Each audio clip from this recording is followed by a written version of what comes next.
반갑습니다. 여러분 하루하루 잘 지내고 있나요?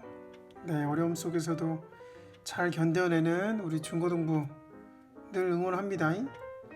자, 오늘 제목은요, 무엇으로 마음을 채울래? 여러분께 묻고 있는 거예요. 저와 여러분에게.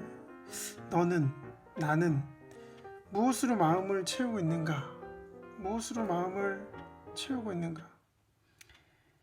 그 인터넷을 찾다 보니까 인간의 뇌 구조라고 해서 어플이 있나 봐요. 거기 들어가서 간단하게 검사를 하면 나의 뇌 구조를 알 수 있나 봅니다. 그래서 몇 가지 결과를 가지고 왔는데 이런 거 인간의 뇌 구조라는 거예요. 현재 많은 사람들의 뇌 구조가 정말 이런지 궁금하네요. 여러분의 뇌 구조가 이럴 것 같은데 맞죠? 점점 게을러지고 짜증이 나고. 여러분 아닙니까? 여러분의 뇌 구조와 비슷하죠? 여러분 마음과 생각을 정말 무엇으로 채워가야 할까요? 이렇게 장난삼아 인간의 뇌 구조를 가지고 왔지만 정말 여러분 마음과 생각에 무엇을 우선순위에 두고 채워넣고 있는지 좀 점검해 봤으면 좋겠습니다. 네, 지난 시간 우리는 하나님을 알 만한 일을 분명히 우리에게 명백하게 환히 드러내 주셨다, 이런 것을 공부했는데요. 그런데 여러분 중에도 그렇겠지만 왜 사람들은요 하나님을 알면서도 그분을 찬양하지 않는 것은 뭘까요? 왜 그럴까요? 그것은요 이 마음의 문제라는 거예요. 마음과 생각이 타락했기 때문이라는 거죠. 우리가 하나님을 중심에 두지 않는다면 우리의 생각은요, 우리의 마음은 쓸모없게 된다라는 거예요. 우리의 마음은요, 어둠 가운데에 있을 수밖에 없다. 하나님을 중심에 두지 않으면 그렇게 될 수밖에 없다는 거죠. 그러고 보면 참 인간은 참 어리석은 존재라는 거예요.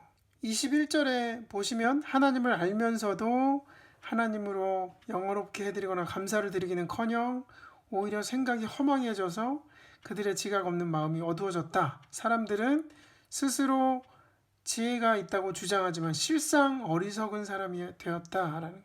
세상에서는 그들이 하나님을 모른 채 살아가며 성공을 향해 뭔가 자신을 위해 자랑거리들을 자랑하며 살아가고 있지만, 그것이 지혜인 줄 알고 살아가고 있지만 실상은 하나님 앞에선 어리석은 사람이다라는 거예요. 인간이 저지를 수 있는 가장 어리석은 일이 무엇일까요? 바로 이전에도 나왔듯이 우상숭배라는 거예요. 23절에 뭐랍니까? 그들은 썩지 않는 하나님의 영광을 썩어 없어질 사람이나 새나 네 발 짐승이나 기어다니는 동물의 형상으로 바꿔놨다라고 얘기하고 있습니다. 여러분, 우상숭배라는 것은 하나님이 아닌 것을 섬기거나 예배하는 거죠. 우리를 창조하시고 사랑하시는 분, 그 하나님 대신에 사람을 높이거나 짐승을 섬기는 우상 숭배라는 거죠. 이보다 어리석은 일이 어디 있겠습니까? 하나님이 자연 만물을 인간이 다스릴 수 있도록 하나님은 주셨는데 그것을 다스리지 못하고 오히려 그것들을 섬기는 모습에 얼마나 하나님 보시기에 어리석을까요? 인간에게 주셨던 명령이 무엇입니까? 생육하고 번성하고 충만하라, 그리고 정복하고 다스려라 라고 했단 말입니다. 근데 우리는 아름다운 그 보름달을 보면서 그것을 만드신 하나님을 예배하는 것이 아니라 보름달을 숭배하게 되는 경우가 있었다는 거죠. 이렇게 인간들이 타락하며 우상 숭배에 빠졌을 때 바로 하나님은요 심판을 계획하시는 거죠. 그 심판은 무엇입니까? 사람들이 원하는 대로 그냥 하도록, 죄악된 행동을 그대로 하도록 그냥 내버려 두는 것이죠. 사람들은 이제 가지각색의 더러운 죄를 짓고 자기들끼리 부끄러운 짓을 행하며 몸을 더럽히기 시작했습니다.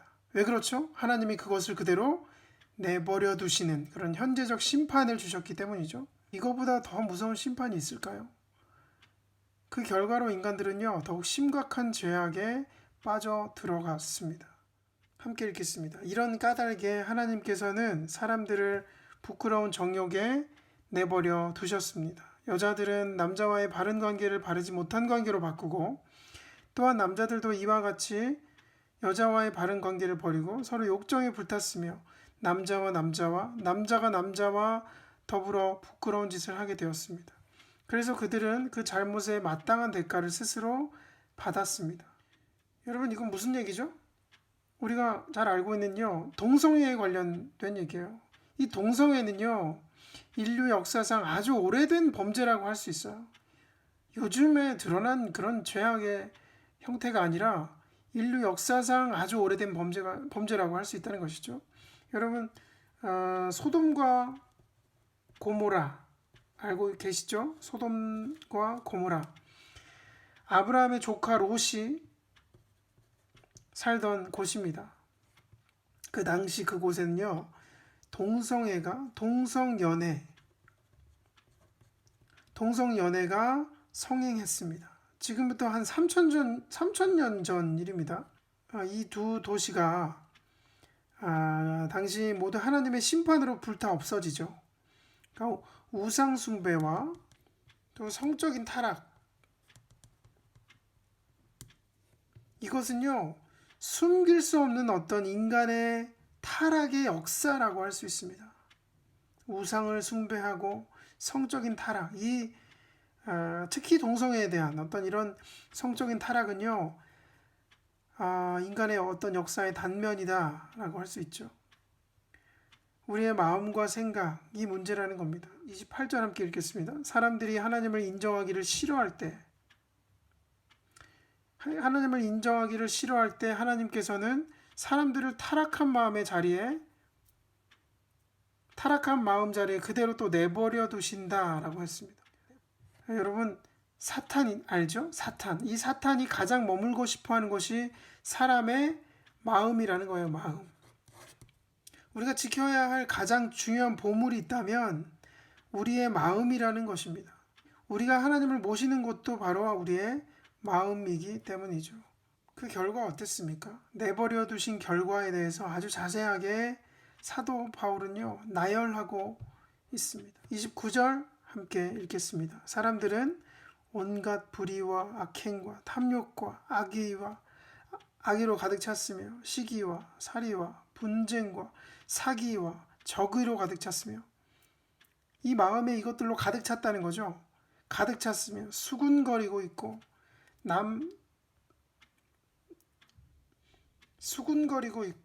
중상하고 비방하는 거죠. 중상하고 비방하고 하나님을 미워하고 불손하고 오만하며 자랑하는 자요, 악을 꾸미는 모략꾼이요, 부모를 거역하는 자요, 우매한 자요, 신의가 없는 자요, 무정한 자요, 무자비한 자입니다. 내버려 두신 결과가 어떻습니까?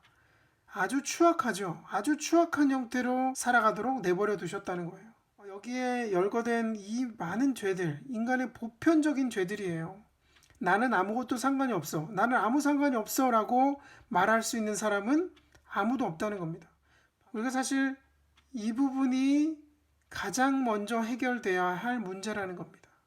모든 인간이 예외 없이 하나님 앞에서 죄인이라는 것. 이 세상의 법은요, 우리를 처벌하지 못할 때가 있어요. 왜냐하면 이 세상의 법은 우리의 생각을 처벌할 수 없기 때문에, 마음의 생각, 그런 마음의 죄, 생각의 죄, 그것들을 처벌할 수 없기 때문입니다. 그러나 하나님은요, 우리의 마음을 먼저 보신다는 거예요. 우리의 마음을 지키는지, 생각을 지키는지 먼저 보신다는 겁니다.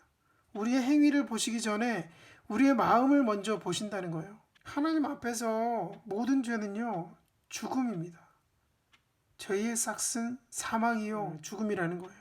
우리가 파란 신호등, 이 녹색불에 신호등이 켜져 있을 때만 길을 건널 수 있잖아요.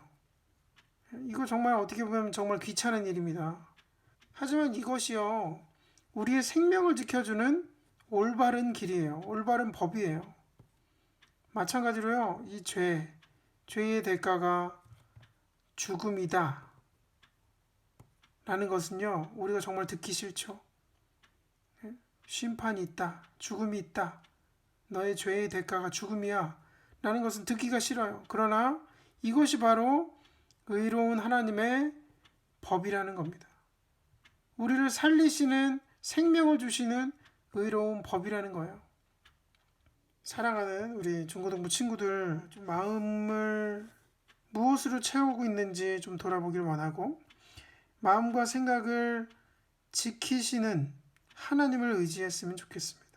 하나님께서 우리를 내버려 두지 않기를 바랍니다. 하나님이 저와 여러분을 내버려 두지 않고 우리를 끊임없이 죄에서 구하시려는 그 성령님을 의지하며 살아가는 저와 여러분 되기를 주님의 이름으로 기도합니다.